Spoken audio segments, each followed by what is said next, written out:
Okay, we're live. Wonderful. Here we go. We're live for 5 seconds. Here we go. Okay, ladies and gentlemen, thank you so much for tuning in. My name's Matt Bailey. I'm the National Ambassador for the Scotch Malt Whisky Society. Really great to have you all tuned in, being a part of this discussion. Every single night we go live at the Society. It's something we've been doing for about a year now, as I said, and it's a great opportunity for us to connect with our members, make some great content, have great discussions, meet amazing people. Now, I normally like to do these obviously in person, but doing them digitally is where we're all at the moment. And, we're all trying to flatten the curve, as people say. Thank you to everyone who's tuning in already, which is great. And we love having these discussions and talking great whiskey, having these discussions with amazing people. And one of those amazing people is one of my recurring guests that I like to have on the show, Murray Hassan. And I'm going to tell you just a little bit about Murray before I even let him say hello.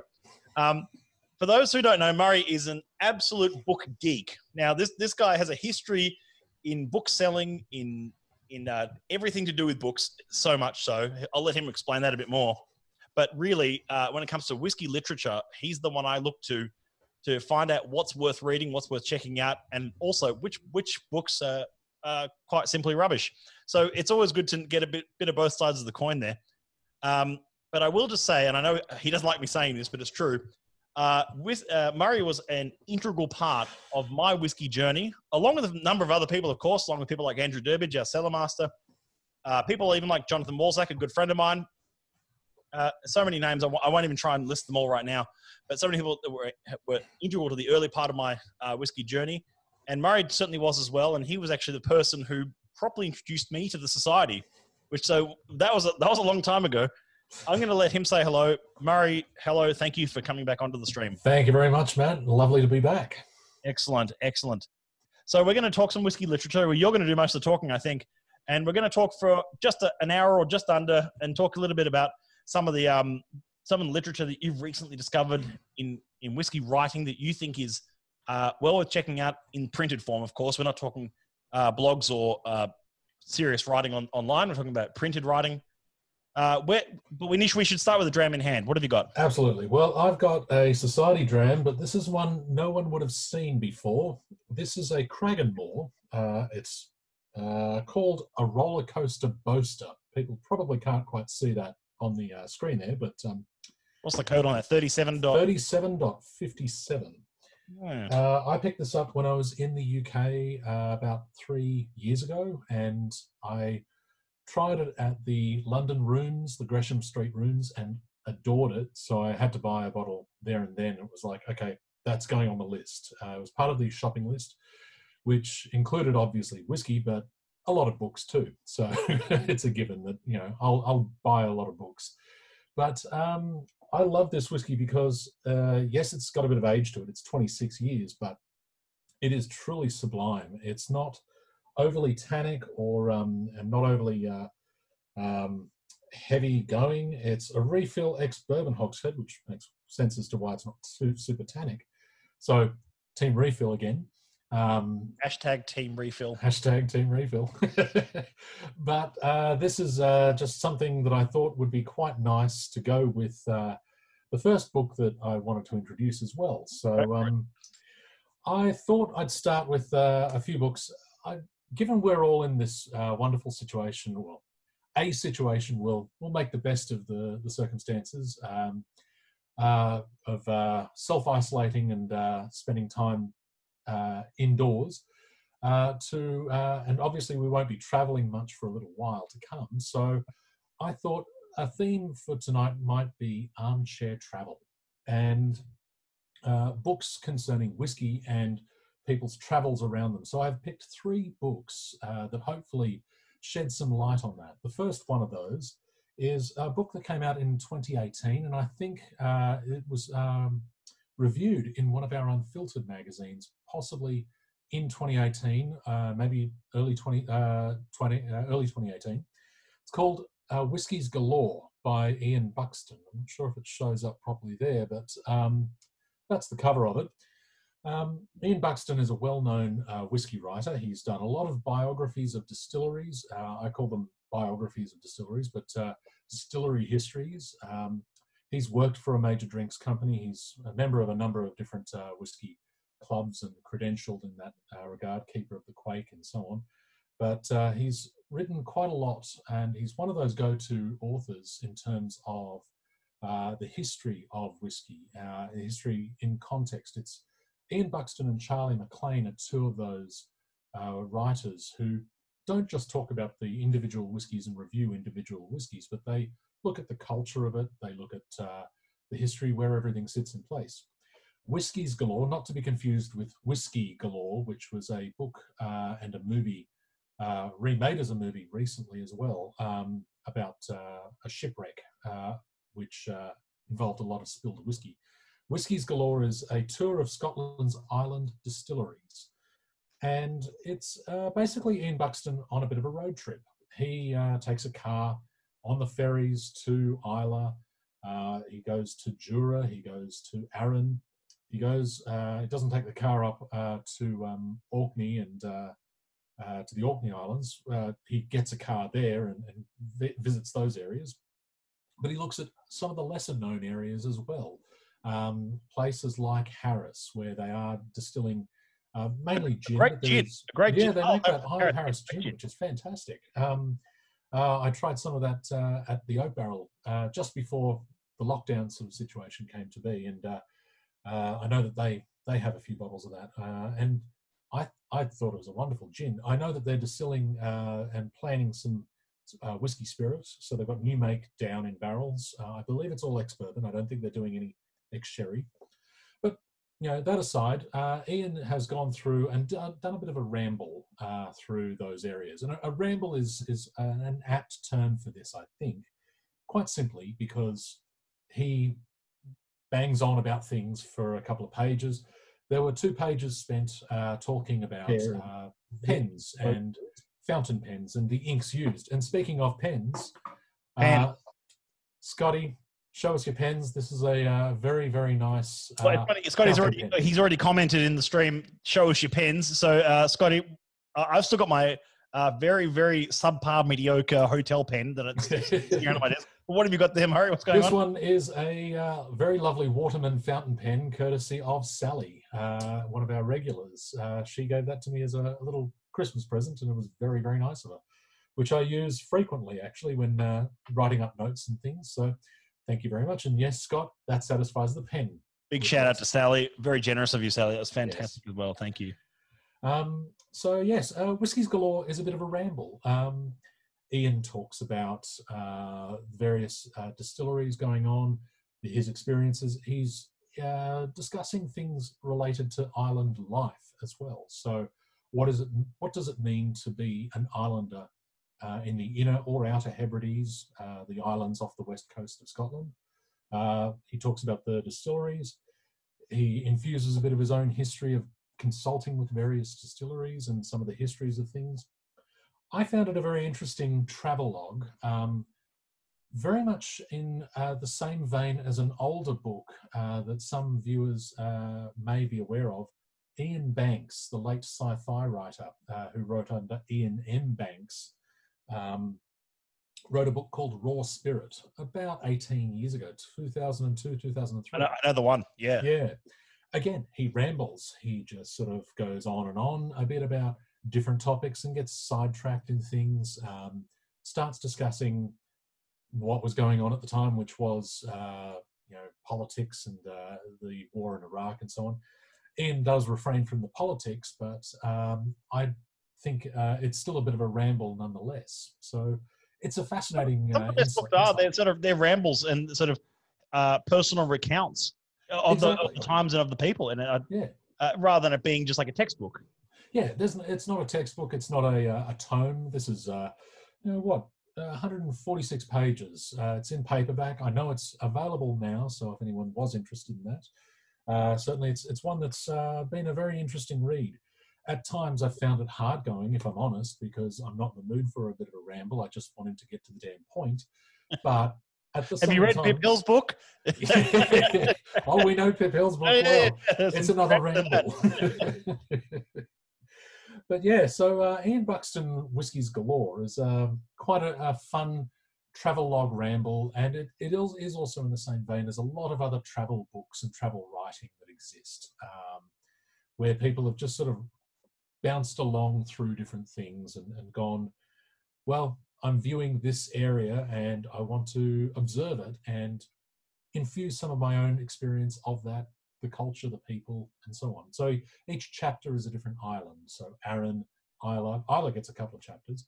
There's some colour plates in there, some inserts of some of the people and some of the history, which is also great from a context point of view in terms of things. So yeah, he canvasses all the different islands where whiskey is being distilled, or new make spirit intended for whiskey, in the case of some of the newer enterprises, is being distilled. So I found that a very interesting read. He's also Ian's a columnist for Unfiltered magazine, as Rob Akers very rightly points out here. Yes, that's right, Rob. Good to see you, Rob. Unfiltered is, of course, for those who are watching who might not be members. Unfiltered is the quarterly global magazine for members of the Scotch Malt Whisky Society. For those who have just joined us, by the way, we're tuned in tonight live with Murray Hassan, and we're talking whiskey literature, some books he's discovered along the way and in more recent times. We've had him on the show. This is the third or fourth time. Third or fourth time. I don't know. I lose count. Yeah. But I do enjoy it. And thank you very much again for having me. No, it's great. Thank you so much for being on with us tonight. We're getting some great feedback and great comments. Rob Akers writes, Waterman do a lovely pen. So yeah, there you go. Dave Miller says, if you haven't heard Douglas Adams read his own Hitchhiker's Guide set, listen to those 5 books in the trilogy and get back to us. Thanks, Dave. Hope you're keeping up well in these times. And Rob Akers says, hi, Muzz. Yes, there we go. And Zeno says, is anyone else shopping for books while Muzz is suggesting them? Well, if on that same topic, if you are interested in those things, a little bit of a plea, if I may, going back to my book roots. If you're looking for these sorts of things, try to shop locally if you can. Your local bookshops, whether they be an Australian chain or an independent, I'm not fussed either way. If you must search from a website point of view, there is Booktopia, which is an Australian-owned one. Ditch the one named after a big rainforest in South America, if I can go on topic there, and their UK subsidiary, which is ending in the word depository. So if you are searching Booktopia, not depository, right? Not depository, yes. Got it. So support a local business. Bookshops are still out there doing it, and some are still open. And that's my little spiel for that. But yeah, look, bookshops can certainly order these things for you. Before we move on to book number 2, let's grab one more question here. One from Tim Steens, who writes, has anyone written a history of the Australian industry? Oh, that is an interesting one. There have been a couple of books by different authors. There's one on Tasmanian whiskey called The Devil's Share. And there was a very small book written by Alice, and I can never remember her last name, called The Lore of Whiskey, Lore, same as Lefroy Law. The LORE of whiskey. And those two are the only books I know of on the Australian scene. Both are a little bit out of date and a little bit specific to their circumstances. I'll just add one as well. The Devil's Share, which is the one you mentioned. Sorry, that's Bernard Lloyd, who's Bernard Lloyd. That's right. He's quite active on social media, and he's quite out. I'll be completely honest. Bernard is quite outspoken. Right. And has some what's the word for it? Controversial and maybe incorrect facts about, not incorrect always, but some controversial opinions and historical recounts of local industry. He mostly focuses on Tasmanian background, but there isn't any great books I know of that track the history of Australian production, which has been happening even a couple of years before Scotland were legally producing. Yeah. So, I mean, there's a lot of history in local scene, but not a lot of it is properly documented, no. No, that's, I think, and to be honest, a lot of that documentation has been lost to the sands of time too. A lot of the companies that were distilling operations in the 19th century and probably early 20th those records may no longer exist. So it may be somewhat difficult for someone to write. We are aware of some efforts that some people have started making towards that. But it is a very difficult thing. I think getting the primary sources and getting that information is actually quite a tricky thing for people to find. It's funny you say that, Muzz, because there's actually there's not much written about that history, as we were saying, but the same problem exists in Scotland. That's not just an Australian problem. There's entire distilleries that have existed in the histories of Scotch whisky production that have never ever been properly documented. Yeah. I mean, if you look at the number of distilleries that used to exist on the Isle of Arran as a good example, or the number of distilleries that existed in Campbelltown as another example, I think, obviously we know the names of those distilleries like Kintyre Distillery and things like that, but there's no proper documentation about what they were doing or what they released or anything like that. There are bits and pieces and fragments, and they still discover documents and things when it comes to renovating some of the old buildings. I had heard an anecdote, and I think it was from Ian Buxton, that when they were refurbing some of the buildings from, I think it was the demolition originally of Rosebank Distillery, that they discovered some documents in among the building that had just sort of been wedged in under a stone or wedged in somewhere in there, and those now belong to the National Museum of Scotland. So it's obviously these were going concerns; they were businesses at their time. So and the passion for whiskey as a spirit, and as even a collectible item in some ways as well, is not something that it has existed really beyond the last 30, 40 years in many ways. Even that's being generous. Yeah, in truth, a lot of that hasn't been documented in years past, and it's why it's important that some of the companies do have archivists. I know that Dr. Nick Morgan, who got referenced the other night in the live stream, Nick Morgan, for those wondering, who works at Diageo, he's the chief archivist and historian for DCL, Diageo, and their history, which is fantastic. Yeah. He had some primary source material, which I know that they're quite keen on sorting because I think it's later this year. There is a book due on the history of Johnny Walker because it's 200 years of Johnny Walker this year, if I'm correct. Right. It's an interesting sort of thing. I think that people are discovering the histories of these things and seeking more in regards to the history of different distilleries, of the experiences of the people. It was woven into the society, so it wasn't really something that was felt an urgency to be documented. So, book number 2. What do you reckon? Book number 2. Let me bring up my second whiskey.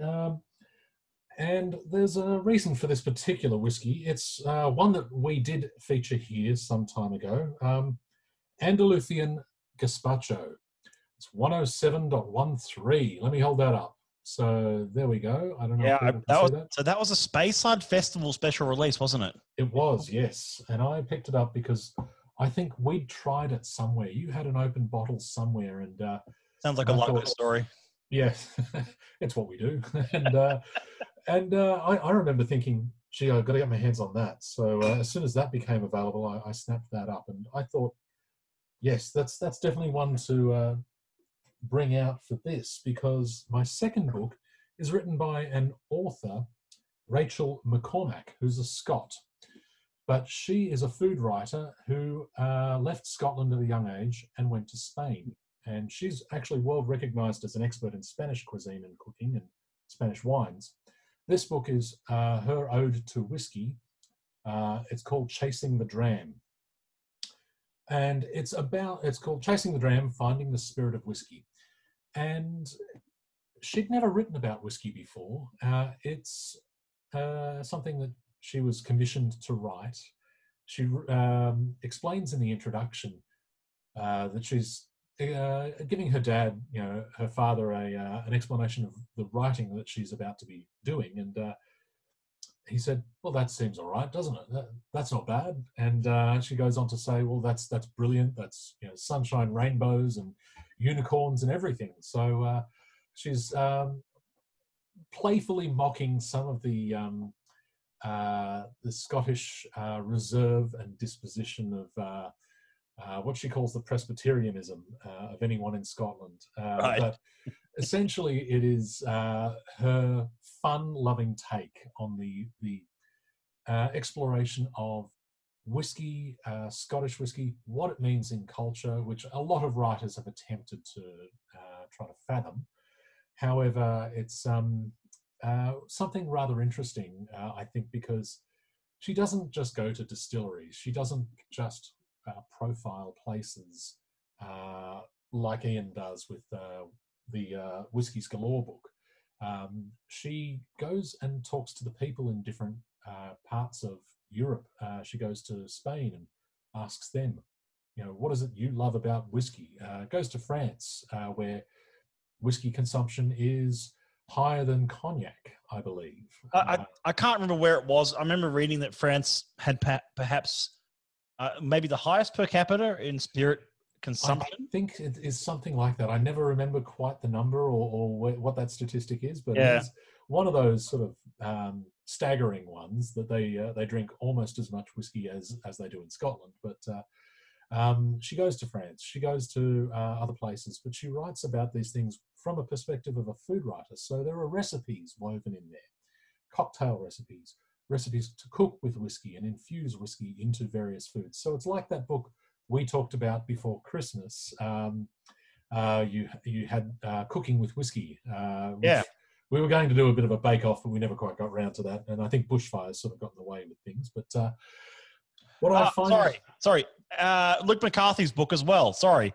Oh, yes. God, yes. Oh, sorry, Luke. Luke. I know you sometimes watch this. So, yes, your book as well. Oh, my God. Sorry, I was having a mental blank because, I was trying to focus on that Bernard Lloyd book, which was, like I say, a bit controversial. There you go. Sorry. That's right. I forgot about Luke McCarthy's book, and I shouldn't have. That's bad on me too. I own it too. And a big hello from James Finnegan, from Andy Tuppence Davis, from Jeff Darby, from Ross Anderson, from Cam Gilkinson, all this great stuff. And a comment there from Daniel Mathers that says that France has the highest per capita whiskey consumption in the world. We're correct. There you go. There we go. Oh, wow. I just took a... It's, if I recall correctly, the proof on that Andalusian Gazpacho cask was ridiculous. Yeah, it's 65.0, so 65 flat. Yeah. Ooh. They were big. I mean, those 107s were massive whiskies. We have had it through. They've all been sherry casks. They've all been big whiskies. That is a big whiskey. It's almost pushing anything off the table here. But it is a great. I thought the name was a nice tie-in, because what I love about Chasing the Dram as a read is she is a bit more light-hearted. Ian can be a bit serious at times, and I think there's a great place for that. And he's knowledgeable. His expertise is unparalleled in a lot of things. He's an aside, actually. He's releasing. He's the co-author of a book, one of the Whiskey Geek's geek books. It's called The Science and Commerce of Whiskey. It's essentially... I really want to read that. It's a textbook published by the Royal Society of Chemistry.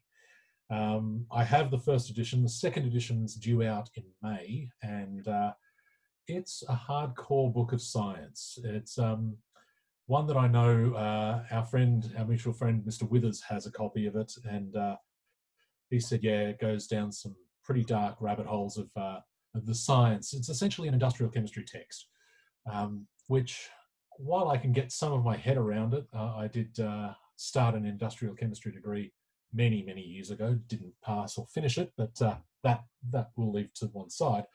Ian writes the commerce aspect, which infuses the history. Returning back to the book 2 here, Chasing the Dram, what I do find fun about this is she has gone through different people, the different scenes. She's describing whiskey geeks like us, and I recognize myself in these descriptions of things. And I find it fun that she's actually not, being satirical or mocking. This isn't Whiskey Sponge or a satirical thing. This is a genuine look at where whiskey sits in people's experiences. But she's travelled around different parts of Scotland. She's travelled to continental Europe, and she's found an interesting take on it that very few other authors would have done, which is the food and whiskey.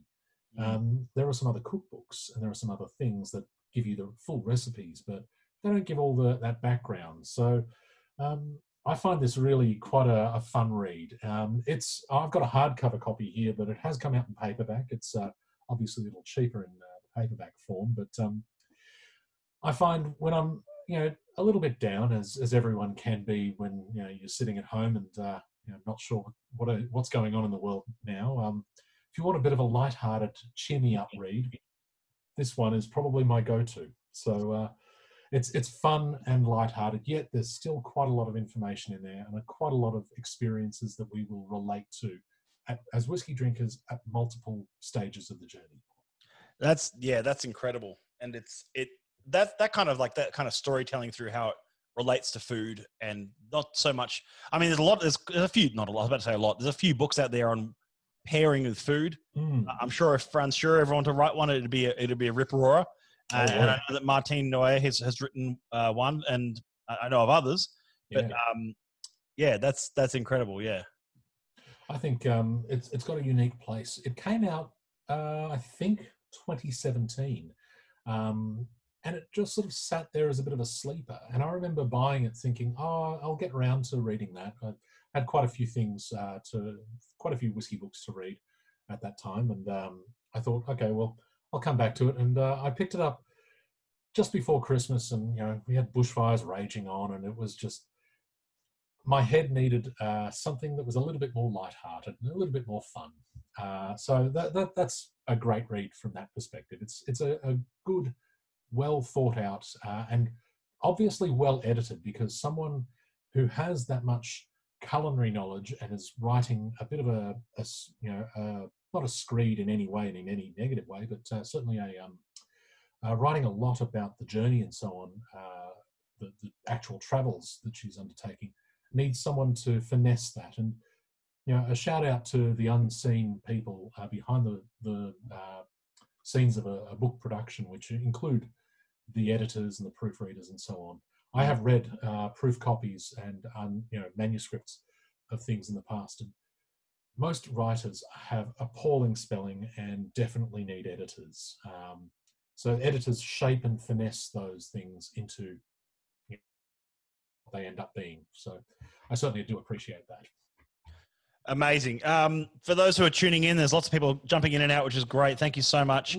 Mostly jumping in, though. I'm here tonight with Murray Hassan, who is my ultimate spiritual guide when it comes to whiskey literature and good reading. So thank you again, Murray, for joining us tonight. It's been great having you on here. And Robert has said that Martine has excellent desserts. I'll agree with that. There's some great stuff in there. Correct answer about the SO. Oh, yes, Ross Anderson joined and I said, "Hey, boss," and he said, "Yeah, that's the correct answer." Hey, Ross. Whatever helps you sleep at night, that's all good. Jeff Darby makes a comment about the 65% ABV on your dram there, and he says, as long as the ABV relates to flavour and body and finish, otherwise it's just a number. Oh, very good point. Actually, that's something that we do talk about from time to time.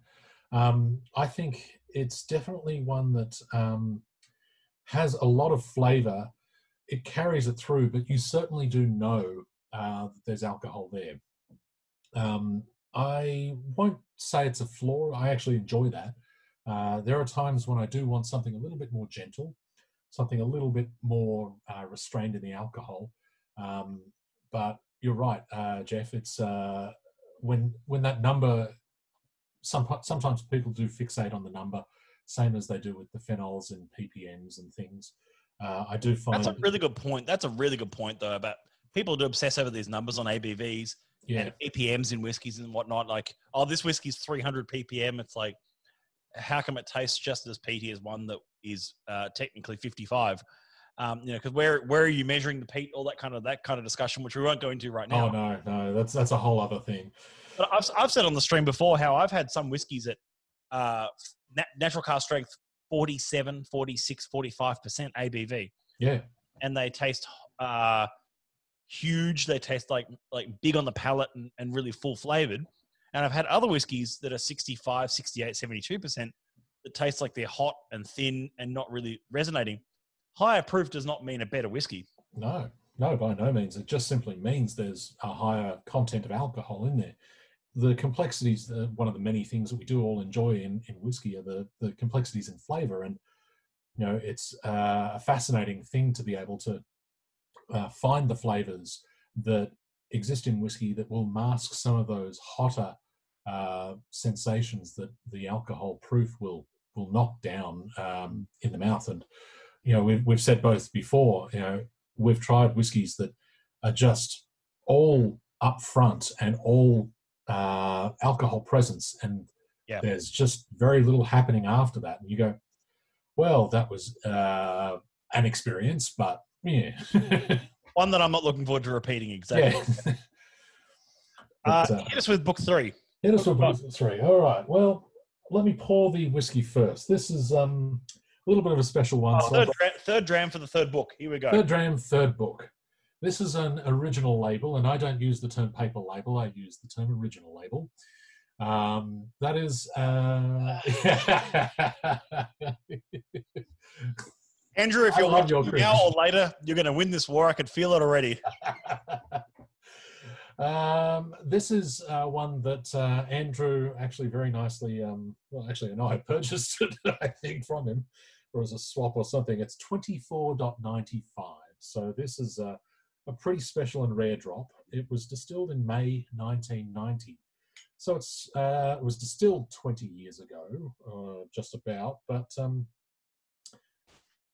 20 years ago, am I right? No, 30 years ago. 30 years ago. Yeah, I'm terrible at this. But it was bottled in 2006. And this is obviously quite an old bottling. The reason I'm pouring that out, and I want to show that to the camera, that is a very rich, old school, dark whiskey from Distillery 24. Yeah. Magical 24. Magical 24. For those members who think they may have missed out on the golden era of 24, let me assure you, with what's coming up in the pipeline with the society in the next few months, you haven't. So anyway, where were we? So because we've got something pretty special to drink with that, and I just want to nose that. That is sublime. It hasn't lost anything being nearly empty in the bottle. This is a classic that I have chosen as book 3. I'd call it probably the original whiskey travelogue, the original whiskey writing. I am talking about The Whiskey Distilleries of the United Kingdom by Alfred Barnard. Going old school. Old school. So this is a recent reproduction, and I just need to quickly check. It was reprinted. It was originally reprinted in 2008. But it has been added to in 2017. There are a few different reprints of this. It is an old book. This came out in 1885. And the backstory of this, and the reason, I'll explain why I think this book, and I'm going to put it down because quite simply it's heavy, it's a hardcover. Why I think that book is quite important for as a travel book and quite important as an original piece of literature. Alfred Barnard was a writer, a journalist. He was commissioned by the Spirits Journal, Harper's Gazette, which was a Harper's Drinks Gazette, I believe it was, around 1885, to do a tour of the booming area of whiskey distilleries in Scotland. It was boom time for Scottish whiskey. There were quite a number of distilleries in existence popping up. It was the biggest boom time probably seen, I'd say, in the whiskey scene until recent years. So Alfred Barnard was basically commissioned to write a complete description of everything going on in the whiskey scene there. He'd written a few columns before that. He'd written some other things on gin, and wasn't a huge fan of gin, if I recall correctly, but he wanted to, or he was commissioned to write this quite comprehensive tome. It was meant to be the be-all and end-all. So he travelled to every distillery, bearing in mind this was before the days of tourists turning up at these things. This was someone turning up at a factory and saying, tell me about what you do, and trying to explain his credentials. He talks about that in each distillery profile, in every explanation of the facts and figures, the processes. But he goes around every area, and he was one of the first to talk about Speyside as a region, as a general source of this, and he started talking about why the Speyside area is actually relevant and important. What is it in that area that people find is great for whiskey making? It's the water, and it's the easy availability to the land and the farming communities. He put things in historical context. Every whiskey writer owes some sort of a debt to Alfred Barnard in some way, because he was the first to do it. He was the first to go through all the different distilleries at that time and profile them. He gave a snapshot of what the industry was. And we were talking before about those histories not being available to the documentation.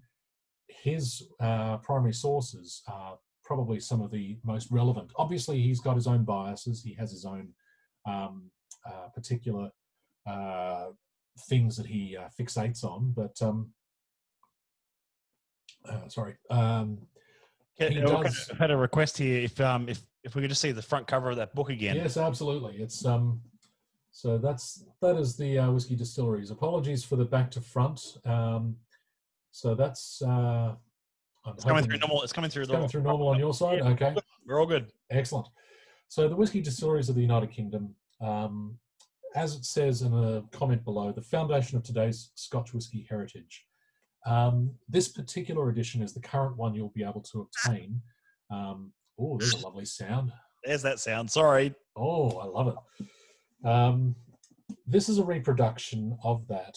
So they haven't gone through and just they've gone through and found the best available copy to reproduce as facsimile. So it does have some very interesting sketches that exist, and these are pen and ink sketches and some carvings. That picture there is Bemore Distillery, circa 1886. I think he toured there. So it took him 2 years to do this.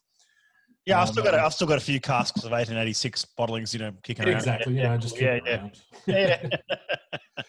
But Alfred Barnard, I think, is a travel writer in the sense that he did go through and visit every single distillery, Speyside, Islay. He travelled at a time when these places were not easy to get to. He genuinely did the hard yards and went to remote distilleries, a lot of the small farm concerns that did exist. This is obviously a snapshot in time. Many of those distilleries no longer exist, but it is important in the sense that it actually gives the context. It's the single tome that I still go back to quite frequently if I wanted to look at a point of history and I wanted to see, okay, well, what was written about that? And every writer at some point, every whiskey writer will reference Barnard. It sounds like a quite an important, like almost like you say, a historical document, and one that people have referenced, and it owes, every whiskey writer does owe something to that kind of level of like writing. Oh, absolutely, and it forms the basis for so much of what we know about what whiskey was being, how whiskey was being produced, how many stills exist. Its descendants are many and varied, everything from Charles MacLean's books, Whiskypedia and Scotch Whisky, A Complete History, many of which I actually have behind me. I have a stack sitting behind my desk of about 2/3 of my whisky books. My wife doesn't want to know about that because there are more I've still got in boxes, but but yeah, and she can probably hear me right now. There's a couple of comments I'll just jump on here. Yes, absolutely. Going back to proof, Alex says, It was a 29 dot something, and the code eludes me for the moment, but it was called Out of Left Field. It was a 21-year-old from Distillery 29. So an Islay 21-year-old was natural cask strength at 49%, and I can't fault it. No. You know what, Alex? In case you're still tuned in, that 29, that Out of Left Field, is a strong contender. One of my favorite whiskies of last year. Absolutely. One of Murray, you might remember we had that as a sort of one of the black label drams at Whiskey Fair. That's right. Yes, it was there. I remember we tried that. Yeah, that was a cracker. Oh God, that was good. Yeah, that was like some proper old school Islay whiskey. That was lovely. Jeff says pioneers always lead the way. Yes. Oh, absolutely. Can't agree more than that. Andy Davis says we've had all cask strength drams which should blow your head off. Velvet Hammer, for example, ABV of 70 plus, but don't. That's a masterful skill and a rare skill. I'll agree. It's cask the integration of spirit and oak. Pardon me. Meeting in the middle and where those and Andrew and I have talked about this before, where these cask strength whiskies that might be 60 plus, even 70 plus ABV, but drink that they're like 50, 52, 55%. Unbelievable rare feats of skill of making that integration of spirit and oak right in the middle. 29.257. Thank you so much, Zena. That's correct. And a comment from Kirsten Laurie. Kirsten Laurie, who previously worked in Islay. She worked at Kalila and now she works for Sullivan's Cove. She's fantastic. The first ever whiskey tourist. Such an incredible book. She's talking about Alfred, of course. That's a good phrase for him. The first ever whiskey tourist. First ever whiskey tourist. He genuinely was. So a little bit of info about this particular edition. First editions of Alfred Barnard's book are still available on the rare book market for prices that you could buy a 1.1 for, put it that way. Yeah. They usually come with 4 or I think there is one that was in pristine condition that went for a 5-figure in pounds sum. I think it was around £12,000 was the hammer price at an auction for a first edition. It has been reprinted a number of times. There was a reprint done by, if memory serves right, in the 60s by someone. There was one done in 74, and they were essentially reproductions, and not very good quality reproductions of the original book. Essentially, they photographed them with the technology they had at the time and reprinted those on the printing technologies of the 60s and 70s. So it's made it quite unclear. I've seen some of those editions and I've passed on them, quite simply because most of the text is illegible. Yes, you've got your hands on it, but you can't read the text in it, no matter how good quality a printing it is. This one here, they've taken care to actually get every page legible. So there was one done, I think, in 93 or in the mid-90s. Again, probably one of the better ones to see if you want to hunt around for it on second-hand sites. But this one here is probably still, and it only comes in this cover, is the one that I would say is the easiest to track down. You can actually order it new. I'll say it's not the easiest book to get. Many bookshops will probably have to import this from the UK. I don't think there's a local distributor, or if there is, they don't carry much stock of it. No. But that said, it is a very interesting book. Yes, it's one for the serious whiskey reader. You wouldn't necessarily go to it if you were a beginner or early on your whiskey journey and exploring journey. But certainly, it's one that I think anyone who's interested in that context, in wanting to see that bigger picture of things, should go back and have a read. I think it's one that you could spend a fair bit of time on just this alone. And this one also has some additional publications. He wrote some pamphlets and booklets talking about other things he didn't fit into the original book of the Whisky Distilleries, but he goes through the stores in Dundee, Watson's Whisky Stores in Dundee. Yep. And that's essentially one of the bottling plants. I think he does a tour of Leith in there as well. So at some point he would have passed through the J.G. Thompson building, which then became the Vaults building. Yeah, yeah. There's so much history in J.G. Thompson that I'd love to learn so much more about, because I've seen some of the very early even drawings and photographs of what they were doing in the vaults, and it's unbelievable. It's like, it's extraordinary. Yes. yeah. No, it's pretty special sort of stuff. I find those aspects of the whiskey history really interesting reading, fascinating for me as an amateur historian. I'm by no means trained or anything. I'm just keen on learning about all of these different aspects of, the drink and the culture and the the making of it, as well as what it does and how we all enjoy it. How it brings people together always. How it brings people together, exactly. Even digitally, like right now.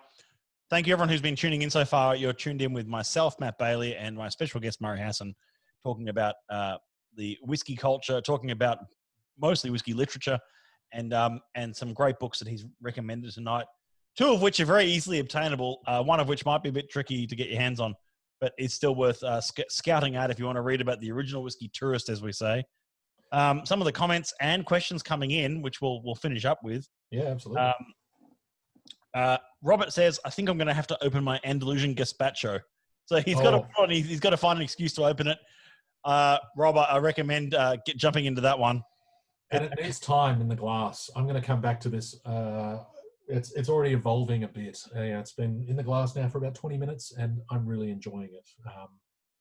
But on this very special Distillery 24, that is you might need to sit on that one for a bit longer. Luckily, It's still fairly early.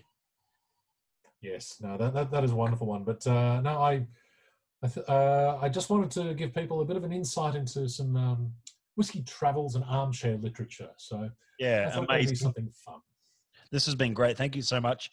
There's one more question coming in from Zeno, who asks, Muzz, after reading that book, the Alfred Barnard, do you believe in terroir, the practices not marketing?